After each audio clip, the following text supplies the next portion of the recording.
Hi, everyone, and welcome to the 17th Annual Harlem International Film Festival Virtual Edition. My name is Marcos Luis, and today we have a talk back with an incredible filmmaker. His film is called When I Get Grown, Reflections of a Freedom Rider. The director-cinematographer's name is Preitauer, and he's here today to let us know a little bit about his film. Welcome, Chris. How you doing? I'm doing well, Marcos. Pleasure to be a part of this. Thank you for coming, and thank you for spending some time with us. Let's get right down to the meat and potatoes. This is an incredible documentary. Tell us a little bit how this film came about, and tell us a little bit about the film. John Lewis was my roommate. He kept bothering me about going to these workshops. Now, we've had an ugly mob outside. They have injured some of the federal marshals. They burned some automobiles. Some of them had children with them, babies in their arms. And they knocked all his teeth out and everything else. I was there. I've said this to myself. When I get grown, I'm going to do something about this. So that was my purpose for wanting to get grown. You got people who went to the military and they risked their lives for their country.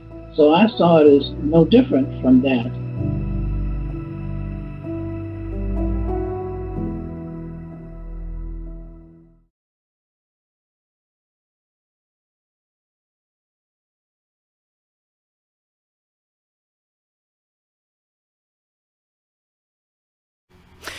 Certainly, and again, just want to thank you for being able to be a part of such an important film festival, and honored to have When I Get Grown be a part of it. The story relating to freedom riders, some people know about, others don't, but it falls into the category of pure drama, but something that's really true in terms of the sacrifices that young men and women, the price they paid for freedom.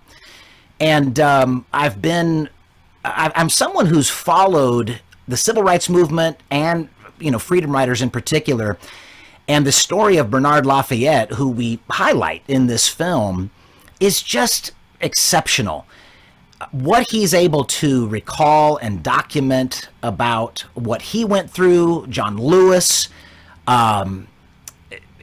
even Dr. King, and the risks he took, the sacrifices he and those other freedom riders made, it was worthy of looking at. There have been other documentaries about freedom riders, but this is a unique perspective because, to my knowledge, it's the only documentary that is exclusively in the voice of the protagonist. Absolutely, and that was my first question. How did you feel, one, as a filmmaker, and two, just as a person, hearing that? I mean, that's almost like gold. It's like striking gold. How did you feel as a person and as a filmmaker with this film? Well, when I started hearing the details of the story, I realized the weight of what we had and how we needed to treat it very responsibly, and so much of it that hadn't been told. And if I may give you an example, when you ask about my feelings, when I heard Dr. Lafayette describe what happened to him when he was 7 years old,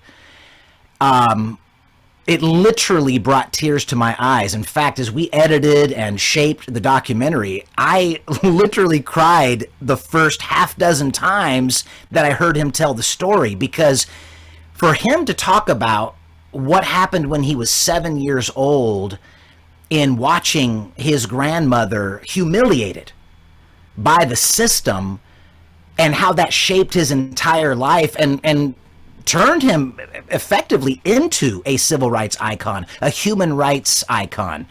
It moved me. It continues to move me. And I knew then we had to treat this in a very special way. And that's why we sought out the artistry of animator Eli Copperman, so that we could recreate that for the very beginning of the film. I love that. Now, you just opened up a whole can of worms with a lot of things. So the experience that he had, and I don't want to give too much away about the film, but the experience that he had was traumatic, flat out trauma. So how does that affect you for the rest of your life? You know, those are the things that we're dealing with. And that's the thing that you dealt with. How did, you know? Well, when you talk about the effect that trauma makes, I want to answer it two different ways. As a viewer, it affects me. Hearing the story and him describing feeling like he had been basically cut to the core. I'm cut to the core as someone listening to his story. So there's an impact there. But when we're talking about trauma for people of color, this is why I think these stories need to be told, because there's so many that take for granted. When we say, for example, that Black Lives Matter and people get into discussions and arguments, the bottom line is that historically, Black lives have not mattered. So to tell these stories, to continue getting the anecdotes out there, these anecdotes of trauma. And if you are reading the headlines, these traumatic incidents keep occurring. So the more we can tell the stories, the more people can fit that into what's happening today and to understand current events. Absolutely. We can take current event from today, from 2 days ago. You know, what happened? There's a shooting. How does that affect, people? How does that affect people of color? How does that affect Black people living their day-to-day life? What are you thinking in the back of your head as, you know, a Black person walking out of your house every day? Is this going to happen to me? What is my life? What's my value? So yes, absolutely. So the thing that I do like about your film is that he took that traumatic experience and turned it into a beautiful, positive experience. And you know, Marcos, I appreciate your thought process in observing that, because so many times we can watch a documentary, we can hear a story. We don't necessarily take what we've observed and learned and project it forward in terms of what we do with our lives. I love that Dr. Lafayette, a story this heavy can, for some, be too heavy, and where they think, you know what, I don't need to see trauma. But what he's able to do so beautifully, and it's just a part of who he is that it actually is positive. It ends in a positive way because he's emphasizing the impact that you and I can make. And to me, that, you know, I don't want to take too much credit as a filmmaker, because it's Dr. Lafayette who, that's his life. Right. You know, when Dr. King was assassinated on April 4th of 1968, Dr. Lafayette had the motel room directly underneath Dr. King's. Today he still keeps the key from the Lorraine Motel. Wow. Because he wants to remember these things and revere the history, but he's able to, every day of his life, teach nonviolence and to continue to make an impact. Oh, you just hit me with something, like it just hit me like a ton of bricks. Yes, the trauma is the inspiration. That's the inspiration we need. And as one person, we may not understand what the value of what one person is doing, but it can affect a whole movement. It can affect the world, not just your city, not just your state, not just the country, but the way people think about other humans and the way we connect to human beings. And I hear you. What you've brilliantly done in this film, documenting. He argues somewhere in the middle of the film that were it not for some of this trauma, he wouldn't be the person that he is today. He talks about it being redemptive, and this is something that Dr. King taught over and over again, that undeserved suffering is indeed redemptive. I just don't think, Marcos, that we can tell these stories enough. I think there's so much, not just simply to learn, not just interesting stories or anecdotes, but how we can conduct our lives in a better way. And Dr. King laid out a roadmap for us to do that, inspired by Jesus Christ and Gandhi, according to himself. And then these disciples like John Lewis, like Bernard Lafayette and others that took the teaching and created a future that people write books and make documentaries about. Absolutely. And who are these people that actually step up and do it? Who are these people that actually do it? We've all had trauma in some way. Who are the people who take that trauma, take that as inspiration, and actually step up and create the movement? That's what's so brilliant. This is the beauty of it, is that these people are everyday folk. Everyday folks. These are not lettered people. These are not people that have Stanford and Harvard degrees. These are everyday folk. And this is another reason why the stories capture people so well, is that, for example, in Birmingham, it was children.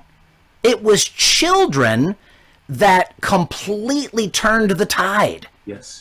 Yes. And in the case of, well, really most of the civil rights movement, it was young people.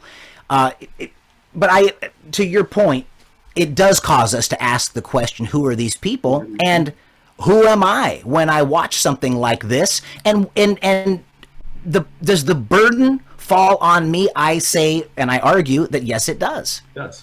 It absolutely does. And it doesn't have to be as monumental as these people. I mean, but it's monumental in your way. It's your refusal to do something that then activates another shift, another shift, another shift, another shift, and the trajectory goes this way. So I hear you. And that's, again, if I can go back to the importance of these stories, I believe the more these stories are told, then the more we realize and recognize when it's our turn. Absolutely. Now, I have to say, some of these images I've never seen before. Well, two things. One, growing up the way that I grew up, there's a lot of this stuff that I don't even know. This is history that I don't know. So I'm seeing for the first time. I know a little bit about it, but I didn't know in depth about it. I've never seen half of these images. You know, we know Dr. King. It's my responsibility, but I've never listened to all the King speeches. You know, so to see this stuff for the first time, it really put something in my heart, you know, and made me think, wow, man, I really am standing on someone's shoulder as a Black man in this Amen. Country. Yeah. I hear you. Yeah. Well, and Marcos, if I may add to that, you know, sometimes we'll sit and watch a series, we'll binge watch a series. If it's something that's historical, we may think of a couple items of trivia. But let me try this one on you. Are you aware that when Dr. King was in First Baptist Church in Montgomery, Alabama, and it was publicized to where there were 1,500 people in the church, but the mob, that white mob outside, was over 3,000. And we're not able to go into detail about this in the documentary because we're relying exclusively on Dr. Lafayette in the documentary. But here's what I want to add to it that I think is extraordinary. That mob was repeatedly throwing Molotov cocktails at the church. One went through a window and hit an elderly man in the head. The mob wasn't able to successfully set the church on fire, but they were trying to do it, so much so that when Dr. King got on the phone with Bobby Kennedy, the reports coming into Kennedy were so concerning that he went into meetings with the president of the United States, and they ended up putting the Pentagon on high alert at Fort Benning, Georgia. These aren't things you hear about. You don't hear about the Pentagon getting involved, the president getting involved. Imagine if that mob had successfully burned that church. They were trying with all their might to burn that church to the ground with 1,500 people in it, including Dr. King, John Lewis, Fred Shuttlesworth. The list goes on and on and on. Imagine if they had been successful, the kind of history you and I would be talking about today. Absolutely. Absolutely. I'm telling you, this is serious drama. It's incredible. And, to further what I'm saying, it's a shame that we weren't taught this in schools, and our government decided to write history a certain way, and we're taught history a certain way. Obviously my parents, my mother lived in the South at this time, so she has stories of segregation, and every now and then I hear a little story. But one day I'm going to sit down and have a real talk with her and say, Mom, tell me everything. Maybe it's because I didn't want to hear it. Maybe because I don't want to hear that, because I can't believe it. Yeah. Even though I know it's true.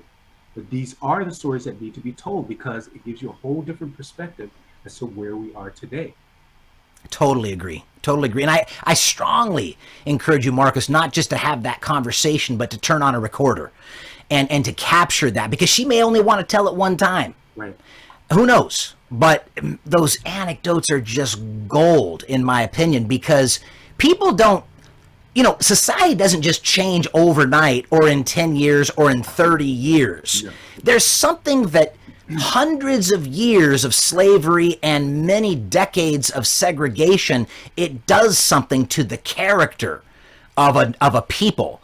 And I'm not just talking about people of color, I'm talking about white people too. You can't be an oppressor for hundreds of years and a law changes and all of a sudden you're different. So these stories really do educate us. They really let us know how we deal with today. Absolutely. And you're talking about a country, and actually a world at the time that was built and designed in a certain way. So of course it can't change overnight. It can't change when you free the slaves in the 1800s, 1860s. It doesn't change immediately. There's a time period where the mindset has to change, the thought process about the way we do things. 3/5 of a person. Where are we now? Are we responsible as a country to pay reparations for, there's so many questions that we have. It's like opening Pandora's box. It really is. And, even just adding on to what you're saying, Marcos, I mean, not only, the thing that I find is fascinating that ties the past to today is that unless we understand who we are and who we've been literally for hundreds of years, I don't think we can't look through a lens and see reality. We're going to look at it as a one out. We're going to look at the bad apple. We're going to look at everything as an exception to the rule until we start to see how things have pretty much always been and why it took blood, sweat, and tears to make some changes. It's why many conversations are so frustrating when we're talking about current events, because the stories haven't been told enough. And that's why I love talking about what the intent of that mob was on May 21st of 1961, because for many, it's too difficult to believe. And I think it's one of the reasons why we don't teach that in elementary school or in high school. I promise you, in Montgomery, Alabama, they're not talking about how the Pentagon was on high alert in Fort Benning, Georgia. It happened in Montgomery. Just like how your mother may not want to go through those painful stories, and we understand why. You know what? Nobody really wants to feel pain. And as a result, we watch decades and centuries go by where we don't understand where we are in history. Absolutely. And we can even sidestep that to something like the Holocaust. Same thing. No one wants to talk. They may not want to talk about that because it's painful. It's hurtful. It's mass genocide against a group of people based on something. I love that you brought that up, because Brian Stevenson from the Equal Justice Initiative makes an outstanding point about how in Germany, they're not hiding from their past. No one is penalized when the Holocaust is brought up in an academic setting. No one talks about oh, that's critical race theory because you're bringing up the Holocaust. Shush your mouth. These kids don't need to hear all that detail. In Germany, they talk about it plainly, openly. Why? So that the country can heal, so the country can move forward. Brian Stevenson talks about how you can't go in certain areas, you can't walk very far without seeing a marker on the ground memorializing someone that was killed in the Holocaust. And I'm talking about in Germany. I'm not talking about in Israel or Poland. I'm talking about in Germany. As a result, people aren't trying to hide the conversation in Germany about the Holocaust. And I guess that's the question. Is it more painful to hide it or to be honest and be truthful and deal with the reality of the situation so you can heal and move forward? That's the real question. Dr. King reminded us that a doctor diagnosing your illness is not the one to blame. The doctor's trying to get you healed. So sometimes we got to rip the Band-Aid off and conduct surgery. That's right. That's right. Absolutely. How did you... I want to get back to the images because these images were so provocative. They were painful. They were, to flip it around, they were beautiful. See people fighting for life. They were fighting for life. In a nonviolent way, they were fighting for life. How did you get all this footage? How did you choose the way the story needed to be told? Because there's so many, like I said, so many images I've never even seen before. Well, you know, where we are in history right now, we have the ability to access certain things and some things that people don't choose to show within their programming. And for anyone who hasn't seen the film, I do want to emphasize there's nothing that is so disturbing, for example, that a child should not see the film. But certainly the way that Lafayette describes some of the injuries, and one that, if you don't mind me bringing up here, because this anecdote that Lafayette talks about, a freedom rider by the name of William Barbee, and if you ever watch Eyes on the Prize, there's another freedom rider that corroborates this account. But the mob mentality was so brutal and so vicious that they held down William Barbee, who I think was 19 or 20 years old, and they tried to shove a metal rod through his ear canal. And his hearing was permanently damaged. In fact, he ended up dying prematurely because of that injury. He got hit by a car. And my understanding is that it's because he couldn't hear the car coming. So when we talk about people making a sacrifice, giving their lives for freedom, young people. Yes. I mean, let me just add William Barbee to the list of people that we can thank for giving their lives. Absolutely. And this all happened in what, about approximately a 4-month period? It was under a year. Ended up being just over 400 of these people. Now, not everyone was young. I've emphasized young people. The vast majority were young. But there were some older folk, too, that got pulverized by these mobs that were so incensed that white people would sit on the same bus seat with black folk. I mean, can you... enough to try to kill them. Yeah. Right. Enough to try to burn a church down with 1,500 people in it. It's just extraordinary. Incredible. What's the takeaway from the film for you? What would you like to know about this film? Thank you. I think my takeaway is borrowed from Dr. Lafayette, and that is that we can make a difference.